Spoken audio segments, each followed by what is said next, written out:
Hi, it's time for an unboxing video. So today we should have something I think is interesting. And hopefully it was packaged well. When I bought it from a seller on eBay, as I normally do, I specifically sent them a message and asked them to please package it really carefully because I don't want it to get ruined during shipping because then it's wasted. And it looks like she did a pretty decent job. She did send me a message back and she said that she spent nearly an hour packaging it up carefully to make sure that it would get here in one piece. Looks like we got some styrofoam trays. Probably had pork chops on them when it was new. We'll take those out. Of course, we'll do what we always do. We'll throw everything on the floor, clean it up in a bit. Looks like it's reasonably well packaged. We've got some more styrofoam trays here. And let's go ahead and lift this out. Throw the box on the floor. We'll shake out all the crud. And what do we have today? We have a Rittenhouse Master Station. And this is a Rittenhouse model RMC4. The Rittenhouse here, division of Emerson Electric. And it's all transistor. And this is a fairly early Rittenhouse model. The original Rittenhouse model I think was an RMC1 and they had vacuum tubes in them in those days. And if we take a quick look on the back here, maybe we can come up with a date code of some kind. Here we have a pretty nice label for all you label folks. Master Station model RMC4 serial number 1060-822. This is a low voltage equipment and must operate only on a number 35 transformer. I have no idea what a number 35 transformer is, but we'll have to research into that and see exactly. Shouldn't be too hard to figure out. And to show you what a super high quality product is, good housekeeping seal of approval on it. So how's that? You don't see that on too many things nowadays. This is your basic AM, FM, intercom master station. So you have a single tuning dial here. Half of the dial is AM, the other half of the dial is FM, and you switch it here. You have FM, AFC off, FM, AFC on. AFC is automatic frequency control, and that prevents it from drifting in theory. You can do radio off, so that would be sort of a radio standby position where it's just intercom, AM, and then it has auxiliary input and phono input. And here you have volume and tone. So this is a 2-knob control. I believe this knob is on backwards. So we'll do it like this. There we go. Now we have it in its former glory. So you can adjust the tone is the outer ring and the volume is the inner knob. And then you have your intercom control switch here. This is a real Rittenhouse kind of design. You have this lever switch. And so you have standby for the subs. Subs are remote speakers. And then radio, phono, listen, and talk. Like that. It doesn't line up perfectly, but it's pretty close, I guess. And then you have your room control switches here, 1 through 9, and ENT. ENT is entry, probably.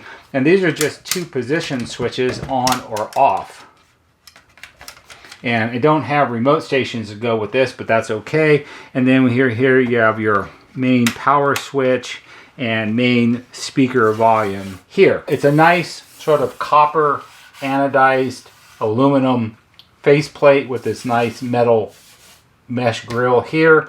It's got a little bit of paint on it. This corner is a little dinged up, but that could be straightened out. It's not terrible. This one's dinged up a little bit too, but again, not terrible. Would clean up really nicely. I have taken sets like this out before and replaced them with NuTone models. How about that? So this is a Rittenhouse. This is I believe, a 5-wire system. None of that 3-wire or 6-wire nonsense. It's only 5-wire for Rittenhouse. The way they did it was, you have these sockets. Here's 1 through 9, and these are basically sort of a modified version of a 5-pin tube socket. The cables that you would buy, the wiring to do your Rittenhouse installation, would be pre-made cables that had pre-made plugs on the ends of them. They came, I think, in different lengths. I don't know exactly how you dealt with the length of things. You would run them throughout the house, and then here at the master station, you would simply take each one and line it up the right way, which is probably like that, and it plugs in. Very clean, very neat, very orderly. Also, the quality of the wire and the cables that they made, very, very good quality. You never really had to worry about the quality of Rittenhouse wiring because it was all very top notch. Here's the back of the magnet for the speaker. There are 2 fuses. I use 3 amp fuse only, and these look like slow blow fuses. Tell you what, I'm gonna prop this up here because it'll be a little easier. How about like that? That's a little better. And maybe we'll zoom in just a tad. All right, so here are our remote station sockets here, 1 through 9. And here we have sockets A, B, and C. And it says IR7 and IR7X submasters only. Back in the early days of Rittenhouse systems, you could actually buy sub-master stations. And submasters, some of them had room control switches on them, like on the front of the master, but not just for that individual station, for a group of stations. There was a model that was made, and I don't remember which one it is, that actually allowed you to tune different radio stations on the master from the submaster. They were a quite elaborate design. We haven't found a date code on here yet, but I'm going to guess, could be 67. That's a number, there's numbers stamped on the back of the magnet, so it could be that. Here we have some probably output transistors. These are Texas Instruments, and there's no real date code on there. This is a GP420. This is also a GP420. One of the things that's interesting is this one has a plastic cap on it to cover it up. So I would assume you didn't want these grounding out on the wall housing when some clumsy installer was sliding it in the wall. So that's probably why it has a plastic cap. This is the AM/FM tuner assembly down in here. I'm assuming this is the amplifier and power supply assembly. This is probably just all wiring. It does have apparently a pilot light, which would be here in the radio dial. Sorry, you can't see that. Here in the radio dial. Oh, it's upside down. All the electrons are going to fall out. And it actually has an adjustment right here that says pilot light dimmer, dim and bright. So you could adjust how bright the pilot light in the tuning dial is, that's kind of a nice touch. The other thing that makes this unique, and I don't know if it works or not, but we'll give it a try. Listen carefully if it does. You could probably almost hear that. Try again. Did you hear a faint little tone, little chimey tone that sounded like a doorbell? Well, that's because this has a doorbell built into it. I don't necessarily know. There's no real easy way to take it apart at the moment because I don't want to do that yet, but we might be able to make it chime a little, or it could be that the plungers are just really stuck. Don't know.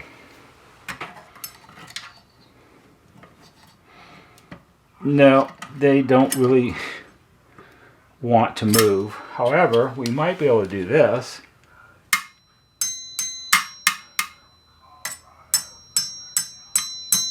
That's a tone bar. So Rittenhouse intercoms were the very first intercom. There are actually 2 tone bars, come to think of it, because it is ding dong. There's another one here also.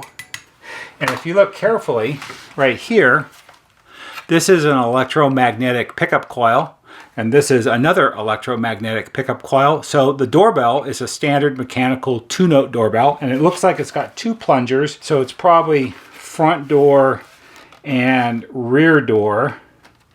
And I have no idea where the wires for that get connected because it doesn't seem very obvious. But it's got to be in there somewhere. Anyway, front door, rear door, so probably 2 notes for the front door, single note for the rear door. Turn it back around this way. And as the tone bars vibrate, when the plungers strike them, the pickup coils pick up the vibrations, send them to a part of the master station, which amplifies it up, and you hear it through all the speakers throughout your house. Now, this was the very first intercom that I'm aware of or one of the very first ones that any company made that had a built-in door chime.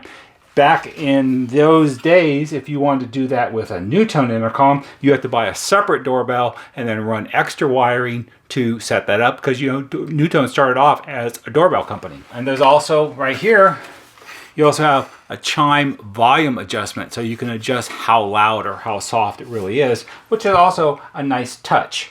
I don't see anything so far that gives me a clue as to the date code of this, although there is this IF tuning coil right here, and stamped in it, it has what seems to be a part number, and then it's also stamped as, it could be 13th week of 1963, possibly, and there is a transistor right here, but it's kind of tipped over. Let me put the magnifiers on and see if I can read it. It's a Philco. It's a 2N1747, and it's dated 40th week of 1963. So this intercom was made sometime in the late 1963, early 1964-ish, or it could be a little later than that, because, you know, things like transistors don't wear out. They might have sat on a vendor's shelf for a long time before somebody ordered them. It's a really, really nice example of a really, really early Rittenhouse intercom. Rittenhouse made some really nice intercoms. I haven't worked on, but I've replaced models like this and earlier models than this with NuTone equipment. There aren't a lot of people that work on these anymore that I'm aware of. So I thought it was interesting. I really wanted to buy it because initially it's in really nice shape. It's cosmetically almost like brand new. Just clean it up a little bit, take the paint off of it, and it would look nearly brand new. Clean up the knobs and everything. They get all grungy and the grooves in them get filled up with crud and they look kind of nasty, but that's easy enough to clean up. As for rebuilding it, shouldn't be terribly difficult to do because it's a fairly simple and early design. It looks like the power supply and amplifier is all in this section right here. This thing's built like a tank. There's so much folded sheet metal here that everything is attached to that just taking the thing apart is going to be a project unto itself, but it's certainly worth doing, and it's probably a fairly thoughtful design. One of the things that I was told about Rittenhouse Intercoms, or about the Rittenhouse company, and Rittenhouse is, they're located in, it's Emerson Rittenhouse Company, Honoye Falls, New York, Honeoye. I'm sure I butchered that up pretty bad. New York, that's where they were always located. They're a division of Emerson Electric Company. They're an old-time company that had been around for a long time. And the story that I was told was during World War II, they did contract work for the military, as most companies did during World War II, and they built radio sets of some type or another for the Army or Navy or all of that, I don't know. Because of that, they gained a lot of experience with radios and electronics of those days, and subsequently, shortly after the war, they began developing and designing intercom systems. So in some respects, and some of you may be shocked by this, there were times when the Rittenhouse intercoms were actually leaps ahead of what NuTone made at the same time. Unfortunately, I don't think Rittenhouse was as good at marketing their products as NuTone were, and also perhaps they were somewhat overbuilt, which means more expensive. So super high quality, really very impressive and everything, but does that really sell more sets? Probably not. Because this would have been such a new idea in the early 60s that I don't think consumers would have really recognized the difference between the way this tank is built and the way a NuTone unit was built at the same time. So what's going to happen to our massively overbuilt Rittenhouse RMC4 master station? Well, for right now, it's going to get wrapped up in some serious bubble wrap, and it's going to get put on the shelf with the other non-NuTone intercoms that I've unboxed over the last couple of years. And at some point, if I ever have like 10 extra minutes, I will maybe take it apart and look at it and see what it takes to fix it and get it repaired up and do a video about it, because that's what these are about. These are like super cool models from the earliest days of intercom systems in general. This is particularly nice. The styling of this is a very attractive unit, and it has that, you know, sort of mid-century modern look that people are looking for sometimes, and it's just a nice intercom. It'll clean up really well, and it was well worth buying. It was very reasonably priced. Sometimes these go for a lot of money, and you have to realize that if you buy something like this, and this is a conversation I have with people all the time on the phone, if you buy something like this particular unit, do not believe for any moment that you can simply take this, unbox it, plug everything in to replace the one you have in your house, and it's going to work like brand new, because it's not. It's nearly 60 years old, and it needs to be rebuilt and refurbished and cleaned up so it works as well as it's supposed to, and you have to either be able to do that yourself or know someone who can. I hope you found this interesting, and maybe for someone it will be helpful. If it is, give it a thumbs up on YouTube, because that helps us just a little bit. There'll be a banner right here that shows you how to subscribe. Go to our YouTube homepage, click on the bell, and when you click on the bell, click on it to receive all notifications, and every time we post a new video, you get a notification and you can watch it. That's all for today. See you on the next video.